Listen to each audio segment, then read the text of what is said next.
Good morning সবাইকে। উঠে গেছি ঘুম থেকে, আর এখন হচ্ছে ঘড়িতে বাজে ঠিক 10টা।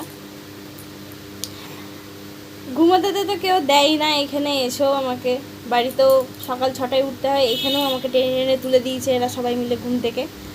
যাই হোক, কালকের ভোরবেলায় 4টের সময়, মানে আজকে ভোরে 4টের সময় আমরা ঢুকেছি বাড়ি।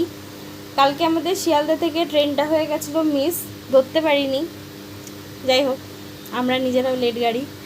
আর কালকে শিয়ালদা থেকে আবার চলে গেছিলাম হাওড়া থেকে কালকে আমরা ট্রেন ধরে নেমেছি হচ্ছে বরাকরে। আর রাত্রিবেলায় ঠিক ভোরবেলা 4টের সময় আমরা নেমে গেছি বরাকর স্টেশনে। তারপরে বাবা গিয়ে আমাদেরকে নিয়ে এসছে। এটা প্রতিবারের রুটিন যে আমরা রাত্রেবেলায় আসবো আর বাবা আমাদেরকে নিয়ে আসে। যাই হোক, এসে পরে ঘুমিয়ে পড়েছি, ফ্রেশ হয়ে আর কিছু করতে পারিনি, খেতেও কিছু পারিনি, বাট প্রচণ্ড খিদে পেয়েছিল। এখন হচ্ছে মা আমাদের জন্য ব্রেকফাস্ট বানাচ্ছে। ব্রেকফাস্টে কী আছে সেটাও তোমাদেরকে দেখাবো। আশা করি আমাদের ফেভারিটই কিছু জিনিস রয়েছে ব্রেকফাস্টে। কেন যতবারই আসি আমরা, মা আমাদের জন্য কিছু না কিছু হোক একটা আমাদের ফেভারিট জিনিস বানাই। দেখা যাক, চলো বাকিটা তোমাদের সাথে পরে আবার শেয়ার করছি। আর আরেকটা কথা, এরপর খেয়ে দিয়ে যাবো হচ্ছে মায়ের বাগান দেখতে। বাগানটাও দেখাবো তোমাদেরকে, মা সারাদিন কীভাবে নিজের সময় কাটায় একা একা ঘরে, কি সুন্দর গাছ লাগায়, সেটাও তোমাদেরকে দেখাবো। নজর দিও। ওকে চলো দেখাচ্ছি। চলে আসছে খাবারে দেখো কি আছে। খাবারে আছে চা, রুটি, আমি অলরেডি খাওয়া শুরু করে দিয়েছি, গাজরের পায়েস, আলুর তরকারি, আর হচ্ছে জিলাপি, মিঠাই। আমার সবথেকে ফেভারিট হচ্ছে গাজরের পায়েস। ওই যে বললাম, একটা না একটা কিছু ফেভারিট জিনিস থাকবেই। সত্যি কথাই হেভি টেস্ট হয়েছিল। আর এবার চলো আমরা যাবো বাগান দেখতে। যাচ্ছি হচ্ছে ছাদে মা কী কী গাছ লাগিয়েছে সেগুলো দেখতে। চলো দেখা যাক। এগুলো কি গাছ? এটা জবা গাছ, এটা গোলাপ গাছ, এটাও জবা গাছ, এটাও জবা গাছ, এইটা গোলাপ গাছ, এটা লঙ্কা গাছ। এদের লঙ্কা ধরে কত লঙ্কা ধরেছে দেখ, লঙ্কা ধরে আছে।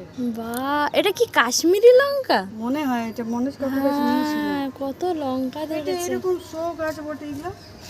এটা শো গাছ? হ্যাঁ। আচ্ছা, এইটা কি? এইটা মনে হয় ঝিঙে গাছ। কি সুন্দর গাছটা, বাহ। আর এইটা এমনি সাদা ফুলের একটা গাছ, এটা রক্তগেন্দা, এইটাও রক্তগেন্দা, বুঝলি? এটা কি? আর এইটা মনে হয় এটা করলা, এটাও করলা। এটা করলা? ওটাও করলা? ওটা লাউ। এটা লাউ? আর এইটাতে এই দুটো মনে হয় তোর ভেন্ডি গাছ। আর এইটা দেখ, একটা গেঁদা ফুলের সাদা গেঁদা। আচ্ছা, এটা একটা জবা, বুঝলি? আর এই গেঁদাগুলো শুকিয়ে গেছে এখানে। এটা তো কুমড়ো লাগানো আছে, মানে কুমড়ো এখনো হয়নি। গোলাপ ফুলের দুটো কুড়ি দিয়েছে, কি সুন্দর কুড়িগুলো, বাহ। কিন্তু লঙ্কাগুলো দেখে আমার বেশ ভালো লাগছে। অনেকগুলো আছে, 3টে আছে। এদিকে দুটো 5টা লঙ্কা আছে। ও, অনেকগুলো লঙ্কা আছে। ফুল দিয়েছে আরো, বাহ। ফুল দিয়েছে। এটা তো 3টা আছে। এইটাও তো লঙ্কা গাছ। পাতাগুলো শুকাইছে রোদে পাতাগুলো শুকিয়ে যাচ্ছে। কি সুন্দর ছোট ছোট লঙ্কা হয়েছে।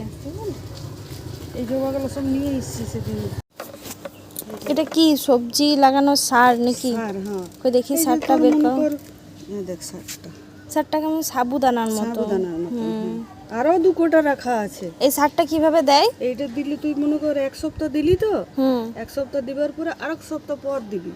1 সপ্তাহ দেওয়ার পর আবার আরেক সপ্তাহ পর। আর মানে গাছের ধারে ধারে দিবি, মানে গাছের শিকড়ের কাছে দিস না। আচ্ছা, তাহলে পুড়ে যাবে। এটা খুব মানে তোর কি বলবো ওটাকে, খুব রাগ এইটার, বুঝতে পারলি? এটা খেয়ে দেয় মানে চুনের মতন, বুঝতে পারলি? দেখলাম হচ্ছে মায়ের বাগান, খুব সুন্দর। মা এগুলো সব কিছু হচ্ছে নিজে একা হাতে যত্ন করে করে এত সবজি লাগায়, মানে সারাটাক্ষণ ছাদে এই নিয়েই মা সময় কাটায়। সত্যি কথায় কষ্টের ফল যে এত সুন্দর হয় আমি সত্যিই ভাবতে পারছি না। দেখো লাউ গাছটা এনেছিল বীজ আর কত সুন্দর পাতা দিয়েছে। আমিও বলেছি আমিও বাড়ি নিয়ে যাব কিছু। যাই হোক প্রচণ্ড উপরে রোদ, কিছু দেখা যাচ্ছে না। আমি যাই, এরপর সারাদিন আরও কী কী করলাম তোমাদের সাথে আবার শেয়ার করব।